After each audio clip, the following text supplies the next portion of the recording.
नमस्कार प्यारे दोस्तों, संभव क्लासेज में फिर आपका स्वागत। हाजिर है आपका दोस्त जी आर चौधरी, फिर आपके लिए राजस्थान जीके का एक इम्पोर्टेंट टॉपिक लेकर। पीछे के वीडियो में से हमने एक बात शुरू की थी राजस्थान के खेल खिलाड़ी और उनके पुरस्कारों से संबंधित, जो कि आजकल के एग्जामों में ज़्यादातर सवाल पूछा जाता है खेल और खिलाड़ियों से संदर्भित। उसी वीडियो का नेक्स्ट भाग है, वो अब लेकर मैं हाजिर हूँ। आज हम राजस्थान के कुछ खिलाड़ियों की चर्चा करेंगे, कुछ पुरस्कारों की चर्चा करेंगे, कुछ अकादमियों की चर्चा करेंगे। तो वीडियो बड़ा शानदार, जानदार, मजेदार रहने वाला है। चैनल को जल्दी से सब्सक्राइब कर लो और वीडियो के अंत में आपको यदि वीडियो पसंद आता है तो लाइक करना और कमेंट्स करके जरूर बताना। बात हम करने वाले हैं राजस्थान का खेल परिदृश्य की चर्चा हम करने वाले हैं। देखो, राजस्थान के खेल परिदृश्य में आज की जो क्लास रहने वाली है वो वास्तव में बेसिक है राष्ट्रमंडल खेलों से संबंधित। जितने भी खिलाड़ियों की हम चर्चा करेंगे, 3 खिलाड़ियों की हम चर्चा करने वाले हैं और तीनों खिलाड़ी राष्ट्रमंडल कॉमनवेल्थ गेम जो 2022 में हुए थे ब्रिटेन में, उन खेलों में उन्होंने भाग लिया था। हालांकि मेडल नहीं जीता, लेकिन अपने लिए तो क्या है, परीक्षा में वो महत्वपूर्ण हो जाते। ध्यान से देखना आप, पहले हम राष्ट्रमंडल खेलों की हम बात करें थोड़ी सी, तो वर्ष 2022 में जो राष्ट्रमंडल खेल आयोजित हुए थे वो हुए थे इंग्लैंड के एक जगह पड़ती है बर्मिंघम। तो बर्मिंघम में 28 जुलाई से 8 अगस्त 2022 को राष्ट्रमंडल खेलों का आयोजन हुआ था। इससे पहले की बात करूं तो आप सबको पता है कि राष्ट्रमंडल खेल 4 वर्षों से आयोजित होता है। 4 वर्ष पहले 2022 से 4 वर्ष पहले 2018 में जो राष्ट्रमंडल खेलों का आयोजन हुआ था वो ऑस्ट्रेलिया के गोल्ड कोस्ट में हुआ था, और आगे जो 2026 में आयोजन होगा वो भी ऑस्ट्रेलिया में होगा और विक्टोरिया नामक जगह पर कॉमनवेल्थ गेमों का आयोजन होगा। देखो, कॉमनवेल्थ गेमों की एक और बात है कि जो 2022 का राष्ट्रमंडल खेल या कॉमनवेल्थ गेम हुए उसमें भारत का जो स्थान था वो चौथे स्थान पर ये रहा था। कुल 22 स्वर्ण, 16 रजत और 23 कांस्य पदकों के साथ चौथे स्थान पर भारत रहा था। टोटल मिले थे उसको 61 पदक। मेडल तालिका में चौथे स्थान पे था। ये आपको याद रखना चाहिए, याद होगा, याद पहले से था, अच्छी बात है।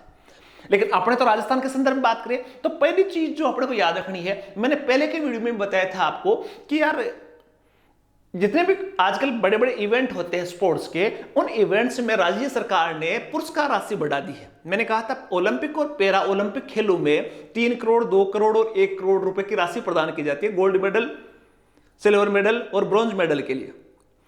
इसी प्रकार कॉमनवेल्थ गेमों और एशियाई गेमों के लिए वर्तमान में जो राशि है वो स्वर्ण पदक के लिए 1 करोड़ की गई है, रजत पदक के लिए 60 लाख की गई है और आपके कांस्य पदक के लिए 30 लाख की गई है। ये याद रखनी पहली बात, चेंजेज हुए हैं। अब बात आते हैं टॉपिक पे।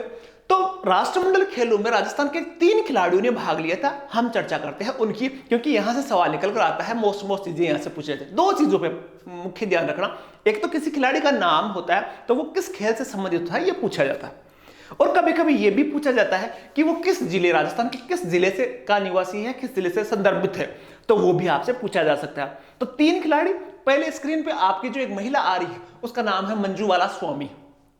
आपसे यदि पूछा जाए कि मंजूबाला स्वामी का संबंध किस खेल से है, तो सीधा आपको इस चित्र में भी आपको दिख रहा होगा, इनका संबंध जो है वो है हैमर थ्रो। हैमर थ्रो फेंक रही है मंजूबाला स्वामी। मंजूबाला स्वामी जो है वो झुंझुनू की खिलाड़ी है। मंजूबाला का जो जन्म का गांव जो है वो लाडुंदा गांव जो है वहां की है और अंतरराष्ट्रीय हैमर थ्रो खिलाड़ी है। इन्होंने राष्ट्रमंडल खेलों में राजस्थान की तरफ से भाग लिया था हैमर थ्रो में।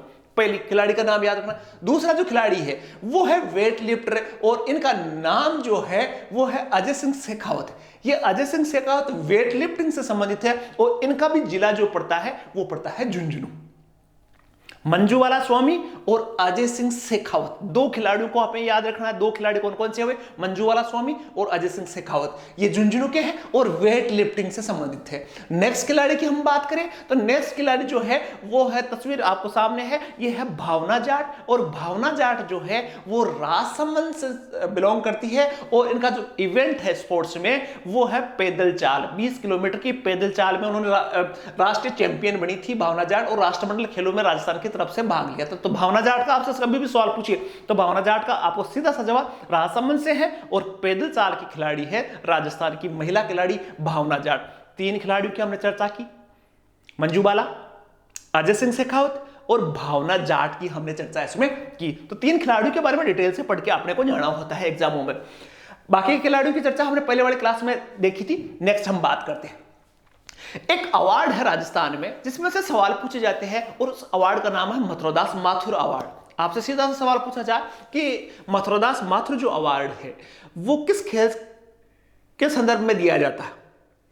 तो मथुरादास माथुर अवार्ड के बारे में बता दूं कि मथुरादास माथुर अवार्ड जो है वो क्रिकेट के क्षेत्र में पुरस्कार दिया जाता है। राजस्थान में क्रिकेट के क्षेत्र में पुरस्कार दिया जाता है। तो इसके बारे में आपको याद रखना है कि 29वां जो मथुरादास माथुर अवार्ड अभी लेटेस्ट दिया गया है 2021-22 का, तो 2021-22 में जो दिया गया है उसमें क्रिकेट की 3 कैटेगरियां होती है, एक सीनियर, एक जूनियर और एक सब जूनियर। 3 कैटेगरी में पुरस्कार दिया जाता है, मथुरादास माथुर जो अवार्ड दिया जाता है उसमें। तो इसमें 2021-22 में सीनियर वर्ग का जो पुरस्कार मिला है क्रिकेट का वो है अनिकेत चौधरी। याद रखना, अनिकेत चौधरी को सीनियर कैटेगरी का पुरस्कार मिला है। दूसरी बात, जूनियर कैटेगरी की बात करें तो अनिरुद्ध सिंह को यह पुरस्कार मिला है। और सब जूनियर की बात करें तो रोहन राजभर को सर्वश्रेष्ठ क्रिकेटर का चुनाव हुआ है मथुरादास माथुर अवार्ड के लिए। यह अपने को याद रखने वाली बात है। तो 3 खिलाड़ियों की बात होगी, एक अवार्ड की बात होगी। अब बात करते हैं, राजस्थान में अलग अलग जिलों में अलग अलग खेल की अकादमियां हैं। वैसे देखो यहां से सवाल ज्यादा कभी पूछे नहीं गए, लेकिन फिर भी भाई साहब परीक्षा का कोई भरोसा तो है नहीं कि कभी पूछ ले। तो राजस्थान में अलग अलग जिलों में अलग अलग खेल अकादमियां हैं। कौन सी अकादमी कहां है इसके लिए तो रट्टा मारना पड़ेगा आपको। देखो आपकी स्क्रीन पे आ रही है। पहले बात करूं मैं तो जयपुर में कौन कौन सी खेल अकादमियां हैं, तो जयपुर में बालिकाओं की बास्केटबॉल अकादमी का पूछा जाए आपसे तो जयपुर में है भाई साहब। एथलेटिक्स की अकादमी है वो जयपुर में है। वॉलीबॉल अकादमी है वो जयपुर में है। तीरंदाजी और हैंडबॉल अकादमी है जयपुर में। तीरंदाजी का आपके उदयपुर में और डूंगरपुर में भी है, याद रखना। बालकों की सीनियर बास्केटबॉल अकादमी है वो जयपुर में है। तो ये बालिकाओं की है, सारी बालिकाओं की तीरंदाजी और हैंडबॉल ये सारी बालिकाओं की है। बालकों की सीनियर बास्केटबॉल अकादमी जयपुर में है और बालक हॉकी अकादमी है वो जयपुर में। जयपुर में बहुत सारे अकादमी है। जोधपुर में बात करें तो बालक फुटबॉल अकादमी जो पूछा जाए तो वो है जयपुर में। नेक्स्ट बात करें तो अजमेर में बालिका हॉकी अकादमी है वो अजमेर में है। लेकिन ना आप फिर याद कर लो, जैसलमेर में बालक बास्केटबॉल अकादमी और बालक हैंडबॉल अकादमी है वो है जैसलमेर में। नेक्स्ट बात करें तो करौली में बालिका कबड्डी अकादमी है।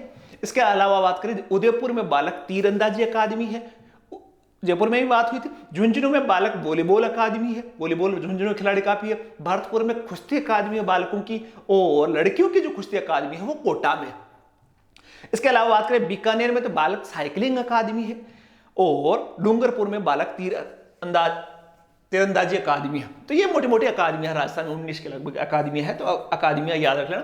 वैसे ज्यादा याद नहीं भी हो तो घबराने की जरूरत नहीं है, क्योंकि इसमें से आज तक सवाल पूछा नहीं गया इस अकादमियों के मामले में, बाकी सबसे पूछे गए। एक और बात करते हैं, एक संस्था की बात करते हैं जो राजस्थान में स्पोर्ट्स जो है उसको देखभाल करती है, उसको बढ़ावा देने के लिए प्रयासरत है, और वो है राजस्थान राज्य खेल परिषद। राजस्थान में खेलों को बढ़ावा देने के लिए जो संस्था काम करती है वो है राजस्थान राज्य खेल परिषद। और इस खेल परिषद की स्थापना हुई थी 1957 में, जयपुर में ही कार्यरत है, जिसका काम मुख्यतः है प्रशिक्षण देना, खेल गतिविधियों का विकास करना। ये सारे के सारे काम राजस्थान खेल अकादमी जो है, खेल परिषद जो है वो करती है। इसके पहले अध्यक्ष की बात करें तो बीजी कानेटकर पहले अध्यक्ष थे, और वर्तमान में इसके बात करें तो कृष्ण पूनिया है। 14 फरवरी 2022 से राजस्थान खेल परिषद, राजस्थान राज्य खेल परिषद की अध्यक्ष है कृष्ण पूनिया। तो ये तो ही खेल परिषद की बात। एक और बात कर लेते हैं कि राजस्थान में जितने भी खेलों से संबंधित अकादमियां आपको है, कृष्ण पूनिया जो आप अध्यक्ष है। इसके अलावा इससे पहले के वीडियो में हम 4 खिलाड़ियों की बात की, इसमें 3 खिलाड़ियों की बात की। कुछ खिलाड़ी और रह गए हैं जो कि बहुत पॉपुलर है। उन खिलाड़ियों के खेल, उनके संदर्भित क्षेत्र है, आपको याद रखने की आवश्यकता होती है। तो छोटी सी क्लास में हमने कोशिश की कि मोटी मोटी बातें समेटी जाए। तो आशा है आपके लिए क्लास उपयोगी रहेगी, और जब भी आप परीक्षा देने जाओगे तो इसमें से आपको सवाल मिले तो आप गलत नहीं करोगे। वीडियो के अंत में आपसे यही रिक्वेस्ट करूंगा कि यदि आपको क्लास अच्छी लगी है तो आप लाइक जरूर करें, और आपके सुझाव है वो सादर आमंत्रित है। आप कमेंट करके मुझे सुझाव दे सकते हो, और साथ ही चैनल पे बहुत सारे कमेंट आप जो कंपटीशन से जुड़े हुए तो वो आप किया करो, आपस में डिस्कस भी आप कर सकते हो। नेक्स्ट वीडियो में जो आपके लिए फिर काम का होगा उसको लेकर जल्द हाजिर होऊंगा। तब तक के लिए शुभ रात्रि, जय हिंद, जय भारत।